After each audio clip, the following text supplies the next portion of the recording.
Hi guys, என் பொண்ணோட பிறந்த நாள் இன்னைக்கு. உங்களுக்கு பொண்ணு கூட இருக்கா, பசங்க மட்டும்தான் நினச்சேன் அப்படின்னு நினைக்கிறீங்களா? எனக்கு வந்து ஆண் பிள்ளைங்க மட்டும்தான், பெண் பிள்ளை இல்லை. என் தங்கச்சியோட பிள்ளையை தான் நான் என் பிள்ளைன்னு சொன்னேன். அவளுக்கு இன்னைக்கு பிறந்த நாள். வருஷம் வருஷம் பிறந்த நாளுக்கு அவளே சொல்லுவோம், அம்மா பிறந்த நாள்னு. பெருசாக நாங்கள் எதுவும் பண்ணதில்லை, விஷ் பண்ணுவேன் அவ்வளோதான். போனது கூட கிடையாது.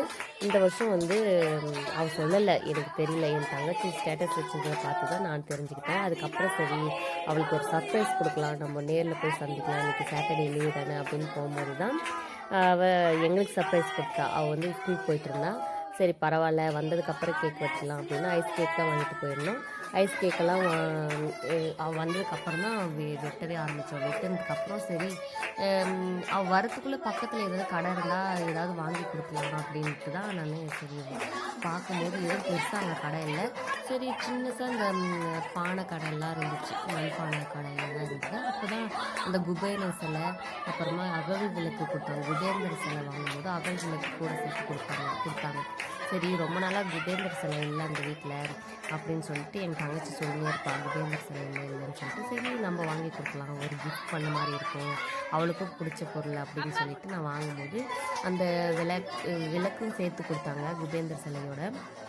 அப்போ தான் சரி, அங்கே பார்சல் பண்ணுறதுக்கும் பெருசாக கிஃப்ட் பாக்ஸ் மாதிரி வாங்கி பார்சல் பண்ணுறதுக்கும் அளவுக்கு அந்த ஏரியா வந்து கடைகள்லாம் இல்லை. சரி ஓகே, நம்ம பிள்ளைங்களே ரஃப் நோட்டு வாங்கி எனக்கு தெரிஞ்ச அளவுக்கு அந்த பேப்பரை வச்சு சுற்றி மடித்து கொடுக்கலாம் அப்படின்னு கொடுத்து ஃபஸ்ட்டு அகல் விளக்கு கொடுத்தேன். அவளுடைய ரியாக்ஷன் பாருங்கள், இதெல்லாம் ஒரு பொருளா அப்படின்ற மாதிரி தூக்கி பின்னாடி வச்சுட்டா. அதுக்கப்புறம் குபேந்தர் சிலை கொடுத்தேன். அதுக்கப்புறம் அதையும் பெருசாக இம்ப்ரெஸ் ஆன மாதிரி எனக்கு தெரியல.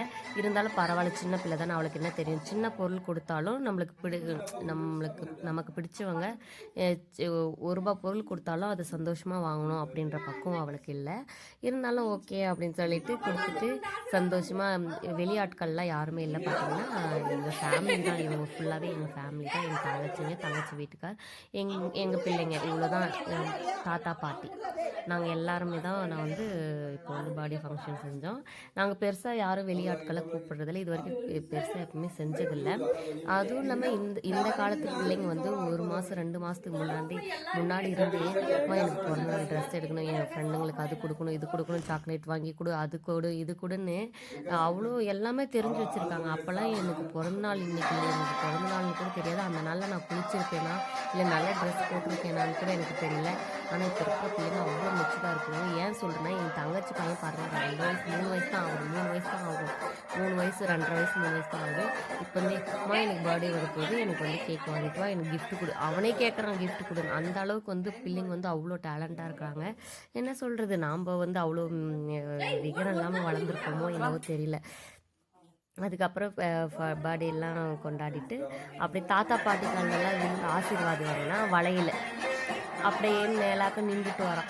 அப்பா காலெல்லாம் விழுந்து நாங்கள் இவ்வளோ பெரியவங்களாக ஆகிருக்கோம், அப்பா காலில் அம்மா காலெல்லாம் விழுந்து ஆசீர்வாதம் வாங்குறோம். ஆனால் இவளுக்கு போச்சோம் இந்த சின்ன வயசில். பாருங்கள் இப்போ இருக்கிற பிள்ளைங்க எப்படிலாம் இருக்கிறாங்க. அதுக்கப்புறம் சரி அப்படிலாம் முடிச்சுட்டு அப்படியே சந்தோஷமாக ஜாலியாக பிள்ளைங்களோட சேர்ந்து விளையாடிட்டு சாப்பிட்டுட்டு வந்துட்டோம். பாருங்கள், இந்த இது ஃபஸ்ட்டு கிஃப்ட்டு கொடுக்குறேன். பாக்ஸுங்க கொடுக்கல அப்படின்னு நினைக்காதுங்க. கிஃப்ட் பாக்ஸ் அந்த ஊரில் இல்லை. அங்கே பெருசாக பெரிய கடைன்னு எதுவும் ஃபேன்சி ஸ்டோர் அந்த மாதிரி எதுவும் இல்லை. ஆனால் எனக்கு தெரிஞ்ச மாதிரி நான் ஒரு பேப்பர் பசங்கிட்டே வாங்கி கிழிச்சு அதை மடித்து தான் கொடுத்தேன். ஆனால் அவளுக்கு தெரியாது என்ன கிஃப்ட் உள்ளே இருக்குன்னு.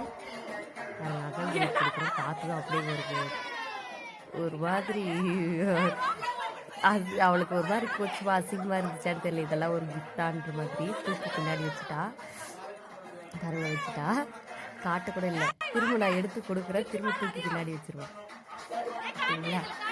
அதுக்கப்புறம் குபேந்தர் சிலை கொடுத்தேன்.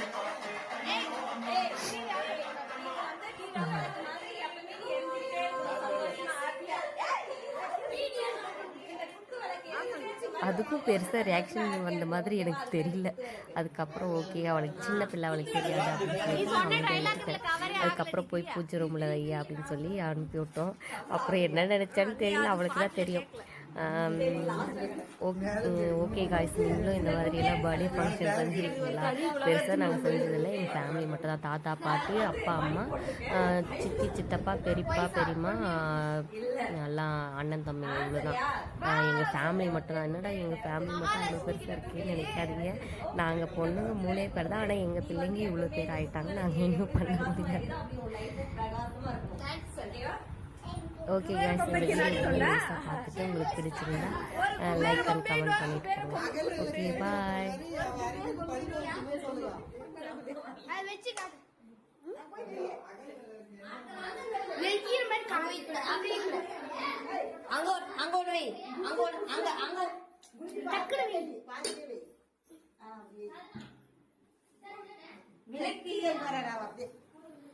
அவங்களுக்கு வந்து விளக்க பார்த்ததுமே டென்ஷன் ஆயிட்டா.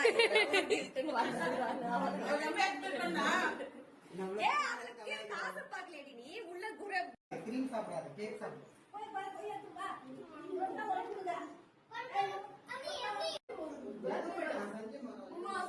அவளே சாப்பிட்டுக்குவா. அவளே பர்த்டேகள் அவளே சாப்பிட்டுக்குவா.